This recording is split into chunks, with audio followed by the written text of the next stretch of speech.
ప్రణామాలు తల్లి. ఆయుష్మాన్ భవ. తీసుకోండి, అల్పాహారం తీసుకోండి. ధన్యవాదాలు. అన్నట్టు వరుణమాల, వీరికి నీ స్వప్నం గురించి చెప్పు. స్వప్నమా? భలే పసందైన స్వప్నం వచ్చింది మా ధర్మపత్నికి. చెప్పు, వీరికి నీకొచ్చిన కల గురించి. చెప్పేనా? వీరు పరాయివారా ఏమిటి? మనవారే కదా, చెప్పే. మనవారేనా? కానీ మీరే అన్నారు కదా వీరు కుటిలుడని, క్రూరుడని, కుకర్మి అని. ఏమన్నాం మేము? ఏం మాట్లాడుతున్నావు నువ్వు? మేమేమీ అనలేదు. అయినా మేము అతను గురించి ఎందుకు? ఇంకా మీరు అన్నది ఏంటంటే మేమేమీ అనలేదు అంటున్నాం కదా. వినేది ఒకటైతే అర్థమయ్యేది ఇంకొకటి. విచిత్రమైన మనిషి. మేం వేరొకరి గురించి అన్నాం, మీ గురించి నా అపోహపడింది. సర్లే, ఇప్పుడు అవన్నీ ఎందుకు గాని, ఇప్పుడు నువ్వు పంచే నీ స్వప్నం గురించి వీరికి చెప్పు. మీ ఆజ్ఞ స్వామి. మరి రాత్రి నాకు స్వప్నం వచ్చింది. మా ఇంటి వెనుక పెరట్లోనట పెద్ద పెద్ద లంకి బిందులున్నాయట. నిజానికి అక్కడ 200 ఏళ్ల పాత మర్రి చెట్టుంది. ఈ పిచ్చిదేమో స్వప్నంలో చూసిందట ఆ వృక్షం కింద లంకి బిందెలున్నట్టు. ఏమందో తెలుసా? మా మహామేధావి అయిన పత్ని వెంటనే వెళ్లి మేము దాన్ని ఊడబీకి మా చిటికిన వేలుతో ఎత్తితే మా శిష్యులు ధనిమని ఆ ఖజానా తీయాలట.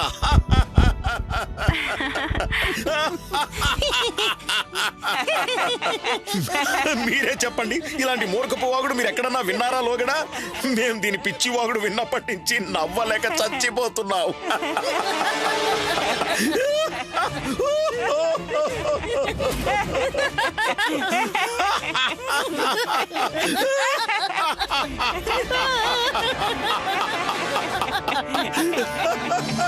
చూస్తున్నారా రామకృష్ణ పండితుల వారు? ఎంత గొప్పవారో మా స్వామి. వ్యామోహాలే లేవు. ధనం, ఐశ్వర్యం, వైభవం, దేని పట్ల ఎలాంటి ఆశలు, ఎలాంటి మోహం లేవు. కేవలం తమ భక్తిలో లీనమైన ఓ పవిత్రమైన ఆత్మ. ఇప్పుడు మీరే చెప్పండి, ఇంతటి మహాజ్ఞాని సత్పురుషుని ముందు మనమందరం మూర్ఖులం కాదంటారా? చూస్తూనే ఉన్నారుగా ఎలా నవ్వేశారో నన్ను చూసివారు. నేను ధన్యురాల్ని ప్రభు, ధన్యురాల్ని.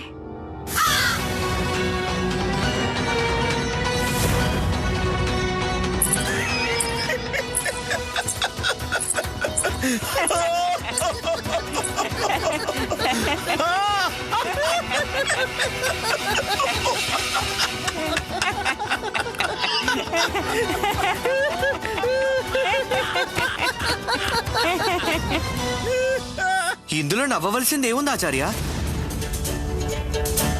బహుశా మీకు మీ ధర్మపత్నిలో మూర్ఖత్వం కనిపిస్తుండొచ్చు. కానీ నాకు కనిపిస్తున్నది వారికి మీ పట్ల ఉన్న ఎనలేని ప్రేమ, శ్రద్ధ, అంకితభావం మాత్రమే ఆచార్య. మీ పట్ల వారికి ఉన్న భక్తి, విశ్వాసాలని నేను మనస్ఫూర్తిగా ప్రశంసిస్తున్నాను ఆచార్య. వారు చూసిన స్వప్నం వెంటనే వచ్చి మీకు చెప్పేశారు.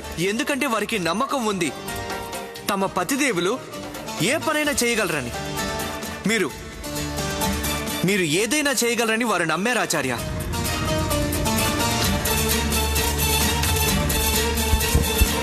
మీ పట్ల వారికున్న భక్తి భావానికి, అపూర్వమైన ప్రేమకి మీరు కృతజ్ఞులై ఉండాలి ఆచార్య. విశ్వాసం, శ్రద్ధ పవిత్రమైన భావనలు ఆచార్య. వాటిని ఎప్పుడు పరిహసించకండి. ఈ భక్తి విశ్వాసాలు వారికున్నంత కాలం మీరున్నట్టే లెక్క. వారు లేకుంటే ఇక మీరు లేనట్టే.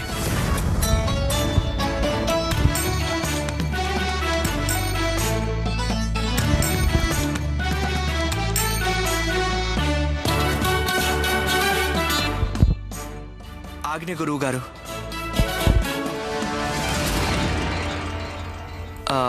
అన్నట్టు ఆచార్య, క్షమించండి ఆచార్య. మీకు చెప్పేంతటి వాణి కాను, కానీ ఒక మాట మాత్రం చెప్పాలి ఆచార్య. ఏ పురుషుడికి తన ధర్మపత్నిని గౌరవించడం తెలియదో వాడికి పురుషుడని అనిపించుకునే హక్కు కూడా లేదు. మన సంప్రదాయంలోనైతే ఏ ఇంట్లో ఒక స్త్రీకి గౌరవం లభించదో ఆ ఇల్లు నిర్జీవంగా ఉంటుంది. దేవతల ఆశీస్సులు లభించేది ఎలాంటి ఇంటికో తెలుసా? స్త్రీలు గౌరవం పొందే ఇంటికి. బహుశా మీరు మర్చిపోయారు ఆచార్య. ఎప్పుడెప్పుడు భగవంతుడు మానవ రూపం ధరించి భూమి మీదకి వచ్చాడో ప్రతిసారి ఆ భగవంతుడు ఒక స్త్రీ గర్భం నుంచే ఉద్భవించాడు. దేవుడికి మరో మార్గమే లేదు. అంతెందుకు, ఏ దేవుణ్ణి మీరు నేను మనందరం ఆరాధిస్తామో ఆ శక్తి ఒక స్త్రీయే. సాక్షాత్తు కాళీమాత, అమ్మవారు.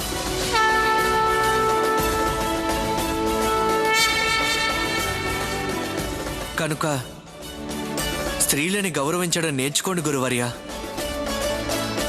మీ పాపాలన్నీ ప్రక్షాళనం అవుతాయి.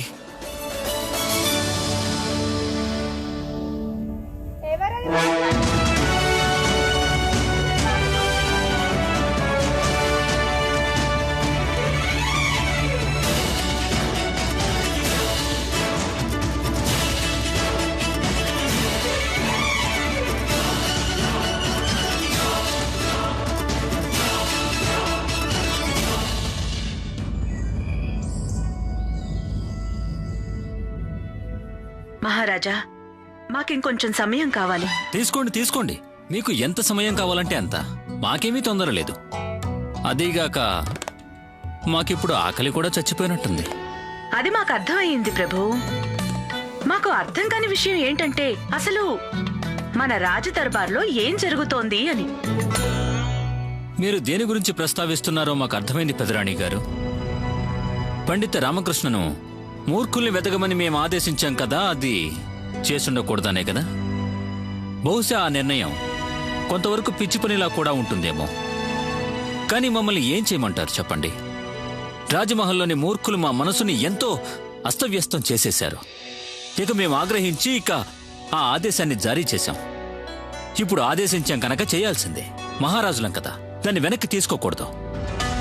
ఆదేశం ఇచ్చారు సరే, పైగా మీరు రామకృష్ణకి ఆ పని పూర్తి చేయటంలో పూర్తి స్వేచ్ఛనిచ్చేశారు. ఆ స్వేచ్ఛని వినియోగించి వారు ఎక్కడి నుంచైనా ఎవరో మూర్ఖుల్ని తీసుకురావచ్చు. ఏం చెప్పాలనుకుంటున్నారు మీరు? మేము చెప్పాలనుకున్నది ఒక్కటే స్వామి. మీ రామకృష్ణ పని పూర్తయ్యేంత వరకు మన మహల్లోని కొందరు వ్యక్తులు వారి దృష్టిలో పడకుండా చూసుకోవాలి. అనుకోకుండా వారు మూర్ఖుల జాబితాల్లో రామకృష్ణ చేతిల్లో బందీలైపోతారేమో, అంతే. ఎవరి గురించి మాట్లాడుతున్నారు మీరు? అయ్యో, మా గురించే. అసలు మేము అన్నదేంటో మీరు విన్నారా? అంతగా వినాల్సిన అవసరం ఏముందని మీకు మా గురించి చాడీలు చెప్పడం తప్ప ఇంకో పనుంటుందా? ఆ దేవుడు మమ్మల్ని వీరికన్నా అందంతో బుద్ధితో ఆకర్షణీయంగా పుట్టించాడు. ఇందులో మేం చేసిన తప్పే ఉంది. మీకు మేం సలహా ఇవ్వచ్చా? ఇవ్వండి ఇవ్వండి, సలహా ఇవ్వండి. కొందరు వ్యక్తుల్ని కొన్నాళ్ల పాటు రామకృష్ణ దృష్టిలో పడకుండా చూసుకోండి. అతను ఎవ్వరిని వదిలిపెట్టడు. ఎక్కడ మూర్ఖులు కనిపించినా వెంటనే బంధించేస్తాడు. వాళ్ళ మహల్లో దాసులైనా లేక మహారాణి అయినా. మేమేమంటున్నామో మీకు అర్థమైంది కదా?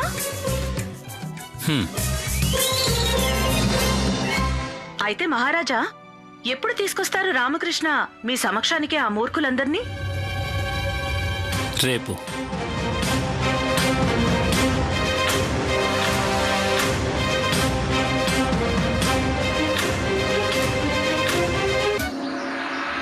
వీరే ఆ ముగ్గురు మహారాజా. వీరి తెలివితేటల గురించే మీకు నేను చెప్పింది. బృహస్పతి, చతురన్న, ఇంకా ఈ కుర్రాడు. నిస్సందేహంగా మీరు నాకిచ్చిన పనికి వీరే తగిన వారని నేను నిర్ణయానికి వచ్చాను. ఇప్పుడు ఈ సభలో ఉన్న మిగిలిన ఇద్దరు మహానుభావుల్ని మీకు నేను పరిచయం చేస్తాను. వీరిని చూడండి మహారాజా. వీరే మన... ఆగండి ఆగండి ఆగండి ఆగండి. తమర్ని ఎనమండుగురు మూర్ఖుల్ని తెమ్మని ఆదేశించారు. వీళ్ళు 5గురు. మిగిలిన 3 ఏరి?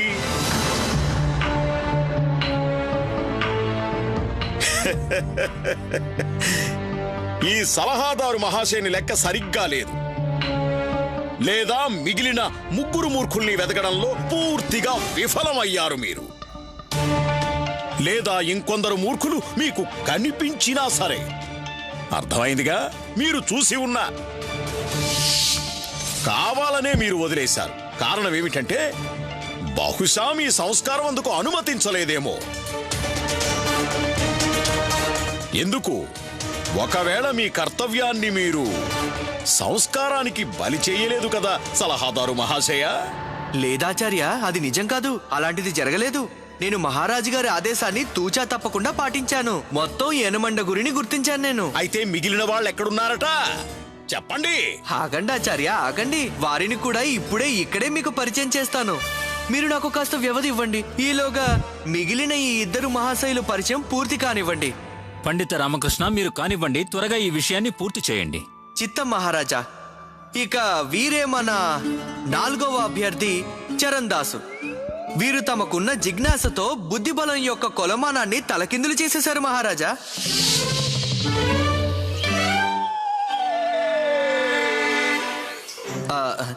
ఏమైందయ్యా, ఇలా తలకిందులుగా నిల్చున్నారెందుకు? ఈ రోజు పొద్దున్నే తలనొప్పి వచ్చిందండి. వైద్యుడి దగ్గరికి వెళ్తే వారు నొప్పి నివారించి మందు ఇస్తూ అన్నారు.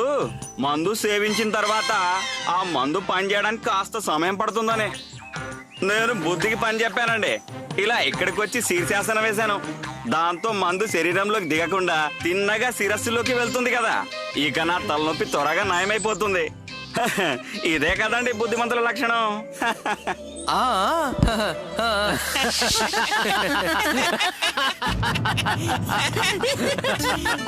ఇప్పుడు వీరు మన 5వ అభ్యర్థి ప్రకాశం.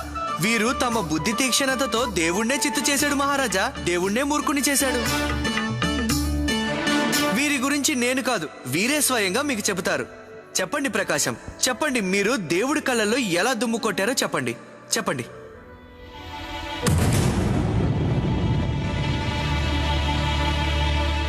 అరే, సందేహించకండి మిత్రమా. మీ చాతుర్యం గురించి అందరికీ చెప్పండి. సభలోని వారంతా తెలుసుకోవాలి కదా. మీరసలు ఏ విధంగా ఆ దేవుడి కళ్ళల్లో దుమ్ము కొట్టారో చెప్పండి. చెప్పండి ప్రకాశం. మహారాజా, నా పేరు ప్రకాశం కాదు. నేను అబద్ధం చెప్పాను మీతో. మాకు తెలుసు మహారాజా. వీరు మాకు రాజపురం గోష్ఠిలో కనిపించారు. అప్పుడు తమ పేరు అత్తాచార్య అని చెప్పారు. అప్పుడు అబద్ధమే చెప్పాను. మీరంటే నాకు అభిమానం, అందుకే నా పేరు అత్తాచార్య అని చెప్పాను.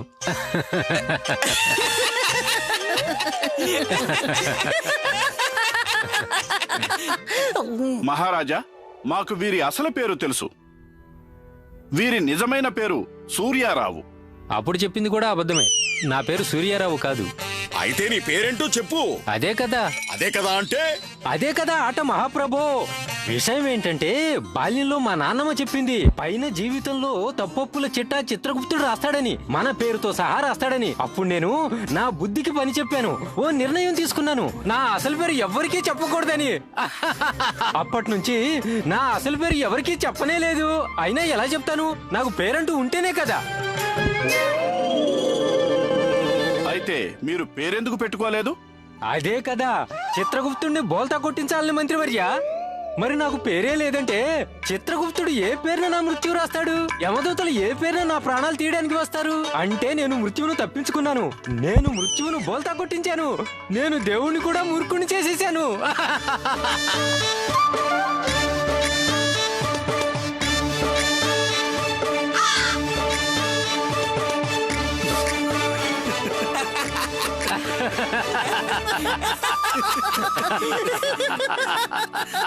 ఇలా చూడండి మహారాజా, ఇదే మూర్ఖత్వానికి పరాకాష్ఠ. వీరే ఆ మూర్ఖాగ్రేసులు. వీరి కారణంగానే మన విజయనగరానికి మూర్ఖుల రాజ్యం అని పేరు వచ్చింది. ఇక మేము మూర్ఖ నగరానికి రాజగురువులం. వీరిని శిక్షించండి మహారాజా. కొరడా దెబ్బలు కొట్టించండి. లోకానికి చాటి చెప్పండి ఒక చారిత్రక ఉదాహరణ. ఇక ముందు మన రాజ్యంలో ఎవ్వరూ కూడా మూర్ఖంగా ఆలోచించడానికి ముందు 100 సార్లు ఆలోచించాలి.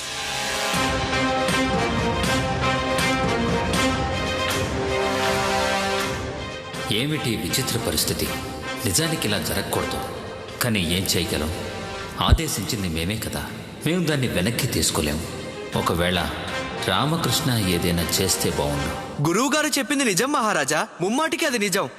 వీరందరికీ శిక్ష తప్పక లభించవలసిందే. వీరందరూ నిజంగా శిక్ష అర్హులే.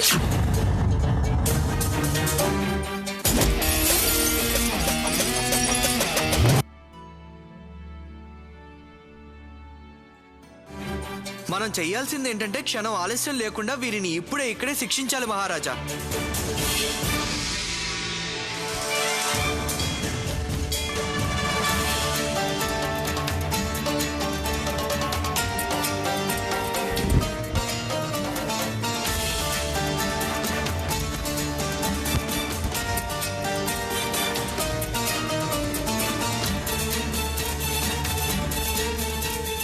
అప్పాజీ, మహారాజా, శిక్షా కార్యక్రమం ఆరంభించండి.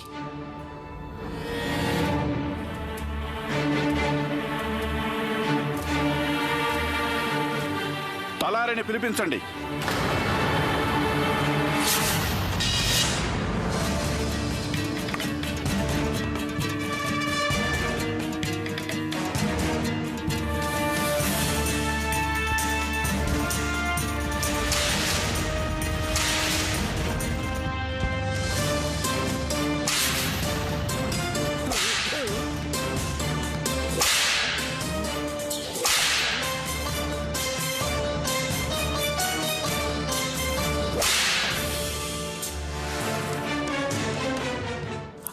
ఆగండి.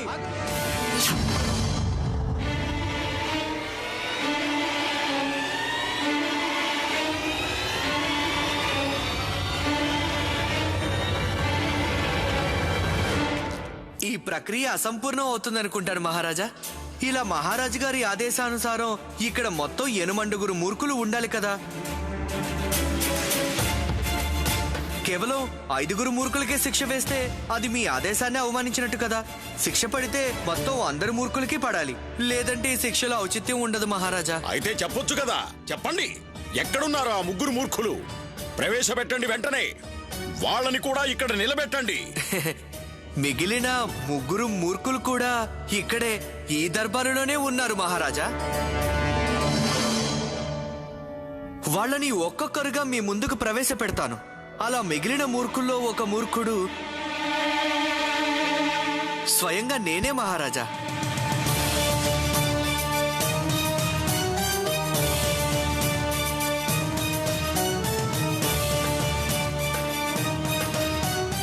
అవును మహారాజా, మీరు శిక్షించవలసిన 8 మూర్ఖుల్లో 6వ మూర్ఖుణ్ణి నేనే.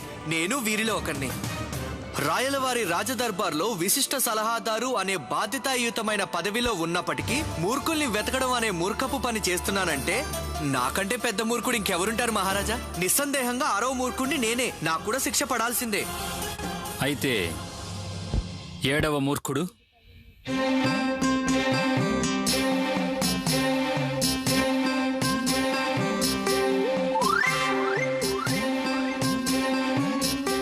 ఏమిటి?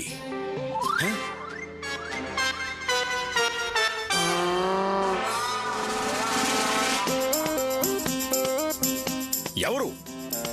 మా శిష్యులు ధనిమణిలా? మిగిలిన 2 వీళ్ళ? రాజగురువు తాతాచార్యుల శిష్యులు నీకు మూర్ఖుల్లా కనిపిస్తున్నారా? దానికి అర్థం తెలిసే మాట్లాడుతున్నావా? వీళ్ళని మూర్ఖులు అన్నావంటే అర్థం మేము మూర్ఖులమనేగా. మిమ్మల్నే అంటున్నాను గురువర్యా.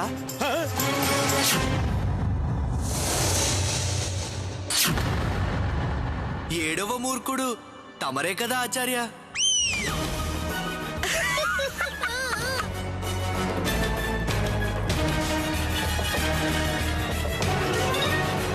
చూస్తున్నారా మహారాజా?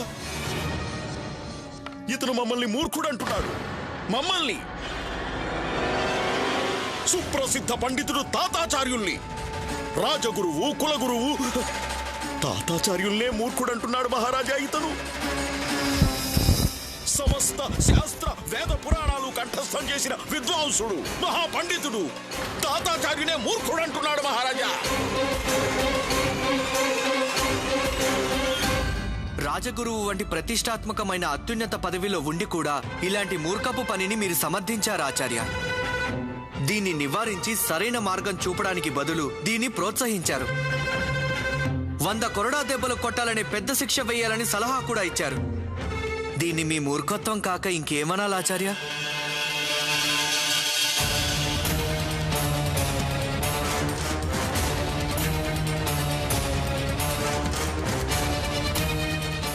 పండిత రామకృష్ణ, మాకు తెలుసుకోవాలని ఆతృతగా ఉంది. అష్టమ మూర్ఖుడు ఎవరు?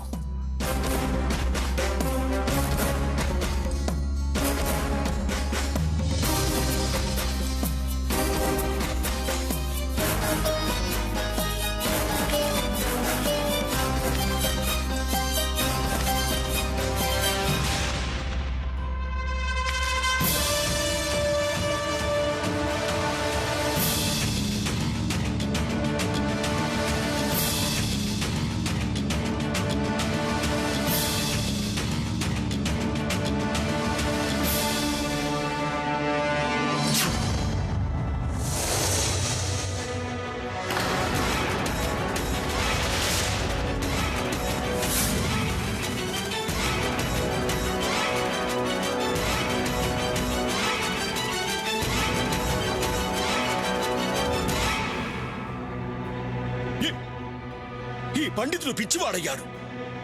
పిచ్చి పరాకాష్ఠకి చేరింది. తమర్ని మూర్ఖులంటున్నారు మహారాజా. మహాబలి సామ్రాట్టు కృష్ణదేవరాయల వారిని మూర్ఖులంటున్నాడు ఈ నికృష్ట పండితుడు అని మీరంటున్నారు ఆచార్య. మేమెప్పుడు అన్నాం? ఇప్పుడేగా మీరు మహారాజును మూర్ఖులు అన్నారు. ఆ మాట నువ్వన్నావని మేమన్నావు. నేనెప్పుడన్నాను? ఇప్పుడే కదా అన్నావు. ఏమన్నాను? అనలేదు, కానీ అనాలనే అనుకున్నావు కదా మహారాజు మూర్ఖులని. నేను అలా అనలేదు ఆచార్య. నేను కేవలం మహారాజు గారి ప్రశ్నలకి జవాబిచ్చాను. నువ్వన్న దానికి అర్థం ఏమిటి? మహారాజు మూర్ఖులనేగా. అయ్యో, మీరు 4గోసారి మహారాజు గారిని మూర్ఖులు అన్నారు మహాప్రభు. ఆపండి పండిత రామకృష్ణ. బహుశా మీరు మర్చినట్టున్నారు ఎవరి సమక్షంలో నిల్చొని ఎవరి గురించి మీరు మాట్లాడుతున్నారో.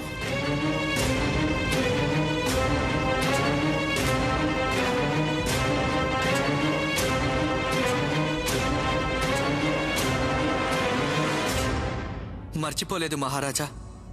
అన్నీ తెలుసు నేను ఎక్కడున్నాను, ఎవరి సమక్షంలో ఉన్నాను. నేను మా అన్నదాత మహాబలి సామ్రాట్ మహారాజు గారు శ్రీకృష్ణ దేవరాయలు వారి సమక్షంలో ఉన్నాను. నేను పొగరుగా ప్రవర్తిస్తున్నానని మీరు అనుకోవచ్చు మహారాజా. అమిత బుద్ధిబలం ఉన్న రాజు మహారాజు శ్రీ రాయల వారికి సత్యానికి గర్వానికి గల అంతరం తెలుసు. మీరు నాకు శిక్ష వేయాలంటే వేయొచ్చు మహారాజా.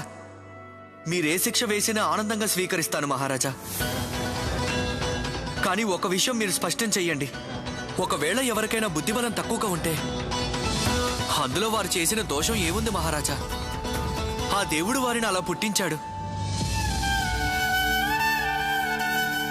వీరికి ఎందుకు శిక్ష పడాలి మహారాజా? కేవలం వీరి ఆలోచన సరళి వేరుగా ఉన్నందుకేనా?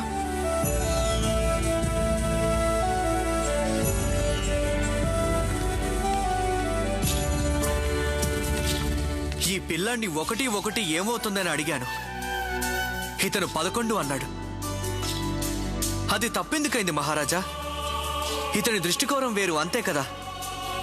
2 1లు కలిస్తే మనం 2 అంటాం కదా. ఇతను 11 అని చెప్పాడు. ఇతని నేను ప్రశ్నించాను, అసలు స్వచ్ఛమైన భావం ఏది అని. ఇతను అసహ్యం అని చెప్పాడు. ఇంతకన్నా నిర్మలమైన జవాబు వేరొకటి ఉంటుందా మహారాజా? తక్కిన అన్ని భావనల్లోనూ మన ఆలోచన తప్పుదారి తొక్కిస్తూ ఉంటుంది. కేవలం అసహ్యం అన్న ఒక్క భావనలోనే ఎంతో స్వచ్ఛమైన రూపంలో కేవలం మన అహంకారం కనిపిస్తుంది మహారాజా.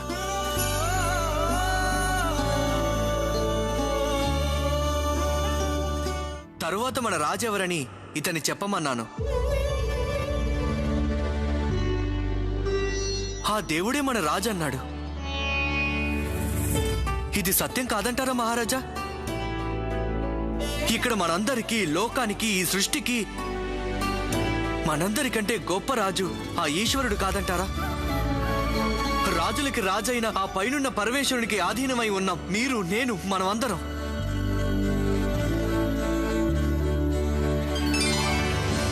ఈ పిల్లవాడు మొత్తం రాత్రంతా మంచినీళ్ల చెంబుతో వాళ్ళమ్మ తల దగ్గరే నిల్చునున్నాడు. వాళ్ళ అమ్మతో సహా అందరికీ మూర్ఖత్వమే అనిపించింది అది. కానీ వాస్తవానికి అదతని మూర్ఖత్వమా? చెప్పు, నువ్వు రాత్రంతా మంచినీళ్ల చెంబుతో ఎందుకలా నిల్చున్నావు? అమ్మ దాహంతోనే నిద్రపోయింది. తను దాహంతో ఉంది కనుక తనకి మెలకువ వస్తే నేనక్కడ కనిపించను. మరి రాత్రంతా తనకి దాహంగానే ఉంటుంది కదా.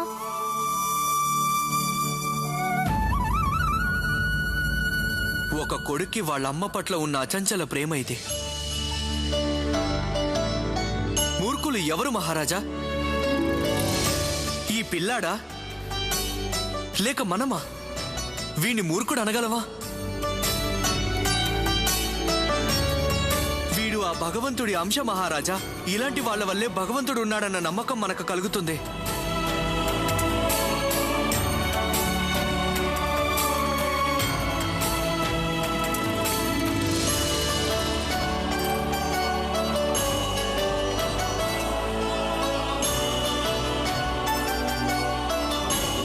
వీరికున్నదే అవిద్య మహారాజా.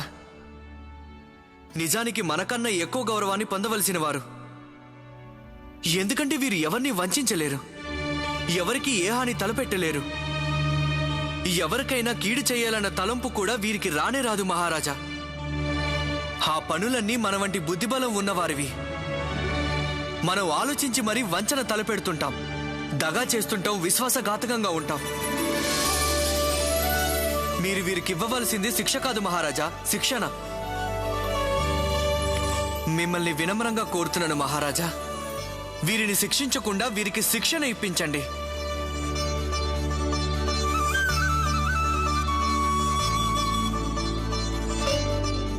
ఇప్పుడు ఇంతకు మించి ఇంకేమీ లేదు.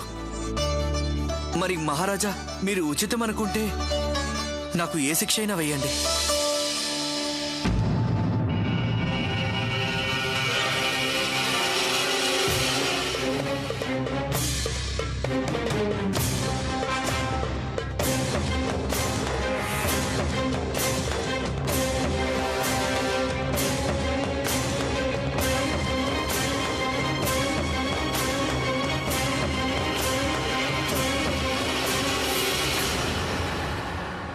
అమోఘం పండిత రామకృష్ణ.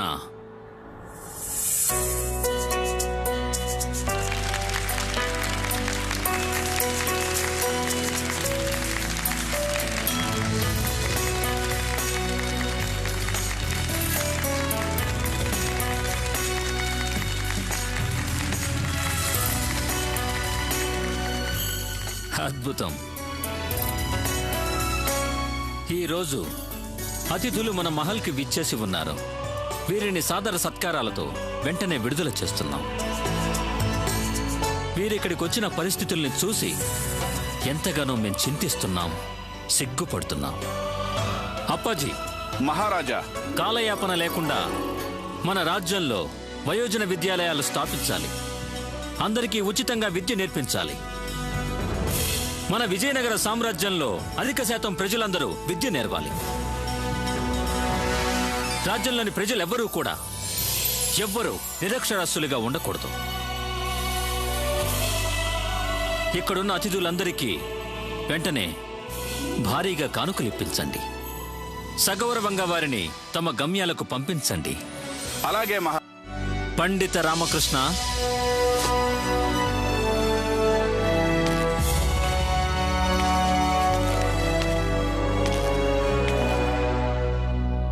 ఈ రాజ్యంలో మీ వంటి మేధావి మాకు సలహాదారుగా ఉండగా ఇక్కడ మూర్ఖత్వానికి స్థానం ఉండదు. మీరు మమ్మల్ని ఒక మూర్ఖ ప్రణాళిక నుంచి తప్పించారు రామకృష్ణ. అందుకు మేము సదా మీకు రుణపడి ఉంటాం. మాకు సదా గుర్తుండిపోతుంది, ఒకరోజు ఒకరు విజయనగర సామ్రాట్ కృష్ణదేవరాయల్ని అన్యాపదేశంగా మూర్ఖుడని అనేశారు.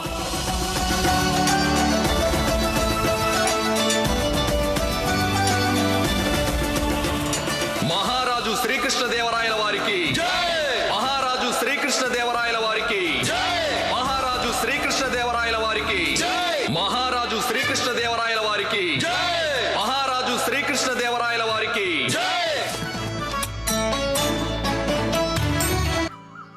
శుక్లాం బరధరం శుక్లాం బల్దలం విష్ణుం శశివర్ణం చతుర్భుజం విష్ణుం శశి వల్నం చతుర్భుజం ప్రసన్నవదనం ధ్యాయేత్ సర్వ విఘ్నోపశాంతయే. తన్నో రుద్ర ఏమైంది చెప్పు. నువ్వేమన్నావు? నాకు గణపతి శ్లోకం నేర్పిస్తానన్నావు కదా.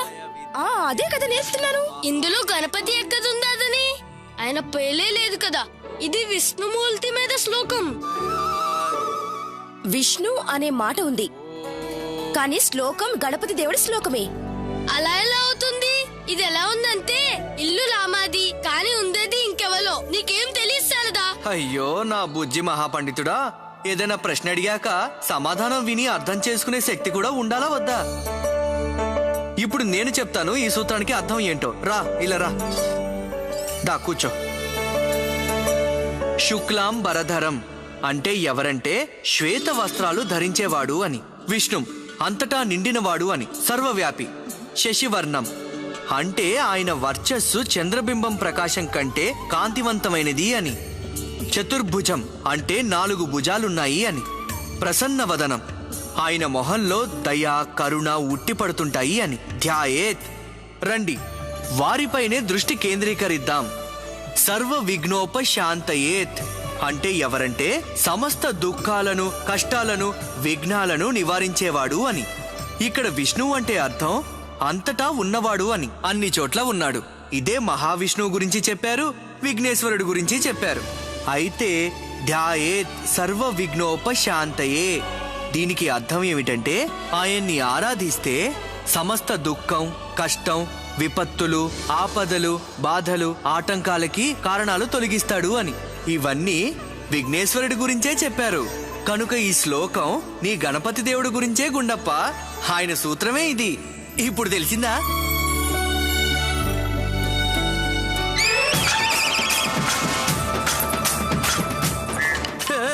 ఏం జరుగుతుంది? శుభవార్త చెప్పమంటుంది.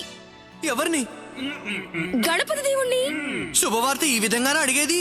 ఏమంటుందంటే ఈ వినాయక చవితికి మనందరం వినాయకుణ్ణి పూజిద్దాం. ఇక అమ్మ గణపతిని ఓ వరం అడుగుతుంది. ఏమిటా వరం? సిగ్గుపడింది చాలు గాని ఆ తర్వాత ఏంటో చెప్తావా? అంటున్నారు ఆ వినాయకుణ్ణి ఏమడుగుతారంటే అత్తయ్య ఒళ్ళో. అత్తయ్య ఒళ్ళో ఏంటట? అత్తయ్య ఒళ్ళో మన ఒళ్ళో ఆడుకోవాలని. ఛ! అయితే ఇది చెప్పలేదా? తనకి ముందు ఎవరు కావాలట? మనవడా మనవరాలా? కవరలైనా పర్వాలేదు, ఆ? కానీ ఎవరు పుట్టినా సరే త్వరగా అతి త్వరగా పుట్టాలి. అమ్మతో చెప్పు, లడ్డూ కాదిది, తలుచుకోగానే తయారు చేయడానికి. ఇలాంటి వాటికి సమయం పడుతుంది. ప్రతిదీ నీ కరసాము లాంటిది కాదమ్మా.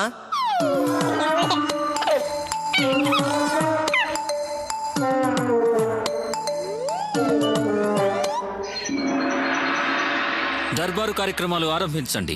మహారాజా, మన ఉపసేనాపతి యుద్ధం నుంచి తిరిగొచ్చారు మహారాజా. మిమ్మల్ని కలిసేందుకు అనుమతి కోరుతున్నారు. ఉపసేనాపతిని పిలిపించండి.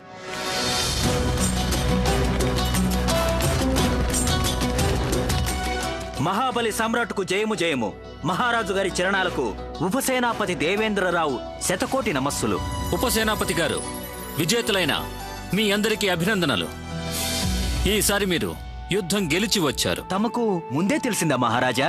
మేము మీ సముఖానికి యుద్ధం గెలిచిన వార్తతో వచ్చామని. మేమప్పుడే అనుకున్నాం. మీరు ఈసారి మళ్ళీ మా ముందుకు వచ్చినప్పుడు మళ్ళీ యుద్ధ సమాచారంతోనే వస్తారని. అయితే ఈసారి యుద్ధంలో గెలవడం మినహా మీ దగ్గర మరో ప్రత్యామ్నాయమే లేదు కదా. ఈసారి మళ్ళీ దండయాత్ర సన్నాహాలు చేయండి. అయితే ఈసారి మన సైన్యం అవతలి తీరానికి చేరగానే మన నావల్ని మన నౌకల్ని మన ఓడల్ని అక్కడికక్కడే దగ్ధం చెయ్యండి. ఈ విజయానికి పూర్తి ఘనత తమకే దక్కాలి మహారాజా.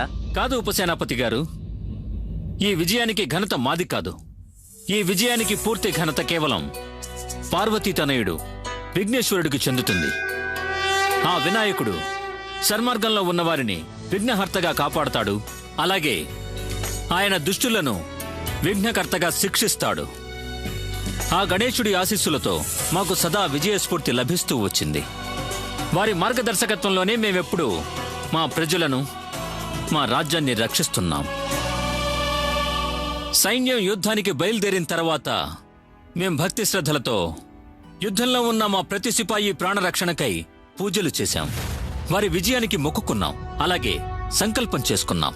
ఈ యుద్ధం తర్వాత వచ్చే వినాయక చవితి నాడు మేం పార్వతీ తనయుని ఉత్సవాన్ని ఎంతో వైభవంగా జరిపించాలనుకున్నాం. కనుక మిమ్మల్ని ఈ విజయానికై మరోసారి అభినందిస్తున్నాం. ఇక మా సైనికులందరికీ మా తరపున బహుమతుల ప్రదానానికి ఏర్పాట్లు చేయండి అప్పాజీ. అలాగే మహారాజా. ఆచార్యవర్య, ఆ విఘ్నేశ్వరుడి కృప వలన మన సిపాయిలందరూ క్షేమంగా తిరిగొచ్చారు. మేమనుకున్న విధంగా మా సంకల్పాన్ని పూర్తి చేద్దాం. మా కోరిక ఏమిటంటే ఈ వినాయక చవితి నాడు మన రాజమహల్లో ఆ విఘ్నేశ్వరుణ్ణి ప్రతిష్ఠించాలి. ఆ ఉత్సవం ఎలా జరగాలంటే అది విజయనగర రాజ్య చరిత్ర పుటల్లో నిలిచిపోవాలి.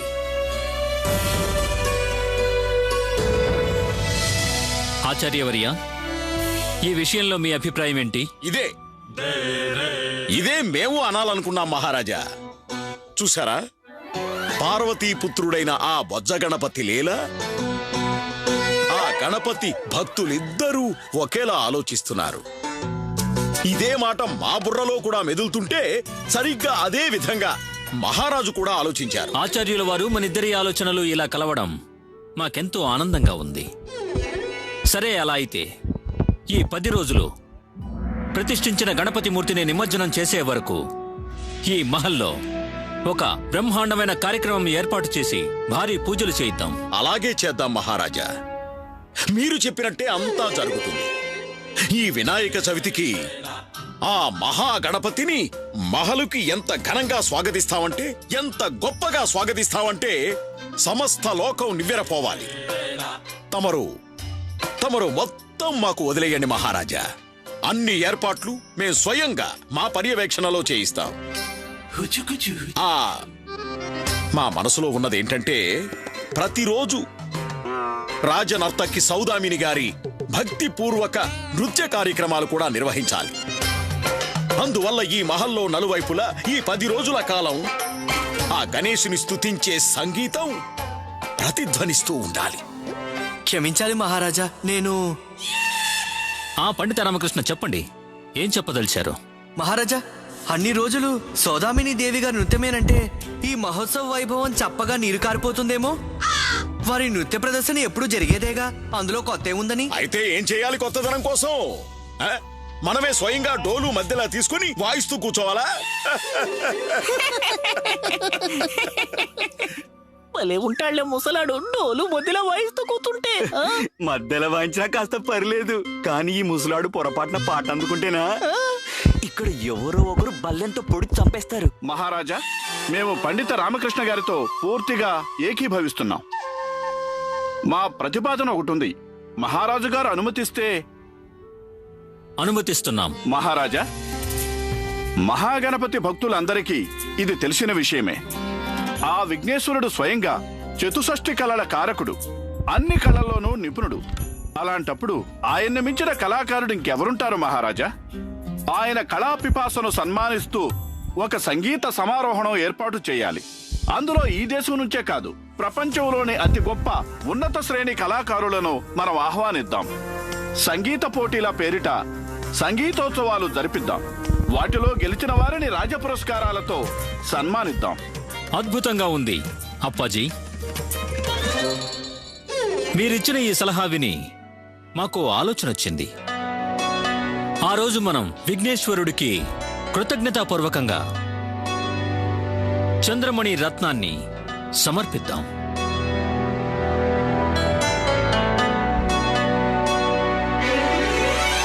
మహారాజా, ఇది అమోఘమైన ఆలోచన. పోతే ఆ రత్నాన్ని... బ్రహ్మకమల పుష్పంలో ఉంది. మేము అదే ఆలోచిస్తున్నాం మంత్రివర్య. బ్రహ్మకమల పుష్పం 5 ఏళ్లకొకసారి పూస్తుంది, కానీ దాన్ని మనం గాత్ర మాధుర్యంతో పూయించవచ్చు.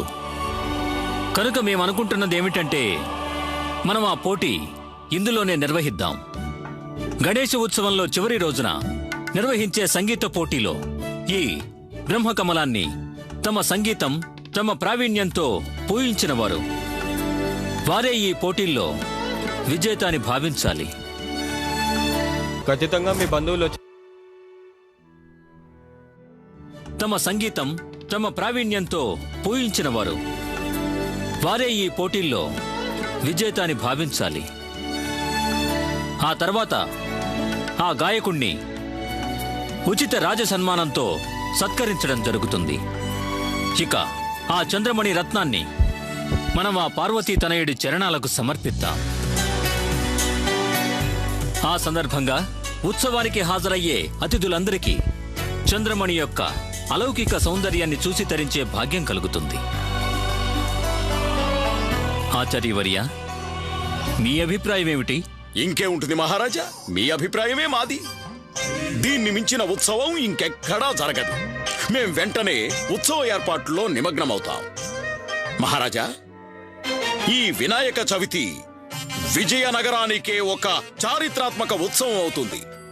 ఈ సందర్భంగా రాజగురు తాతాచార్యులు తమరికి మాటిస్తున్నారు మహారాజా. అద్భుతం. ఉత్సవానికి సన్నాహాలు ఆరంభించండి.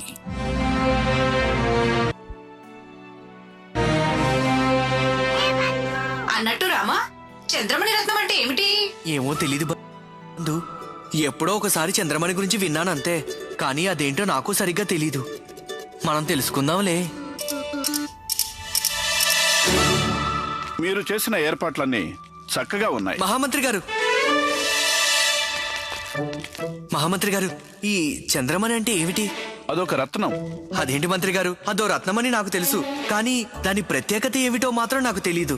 దాని పేరు వినగానే దర్బారంతా ఉలిక్కి పడింది. అక్కడున్న వాళ్ళందరి మొహాలు ఎలా వికసించాయంటే సూర్యకిరణాలు పడి కొలనులో నీటి బిందువులు మెరిసినట్టు మెరిశాయి. మిలమిల మెరిసిపోయి అందరి మొహాలును. ఆ చంద్రమణి రత్నం గొప్పతనం ఏంటి మంత్రివర్య? ఆ రత్నం గురించి ఎంత చెప్పినా అది తక్కువే అవుతుంది రామకృష్ణ.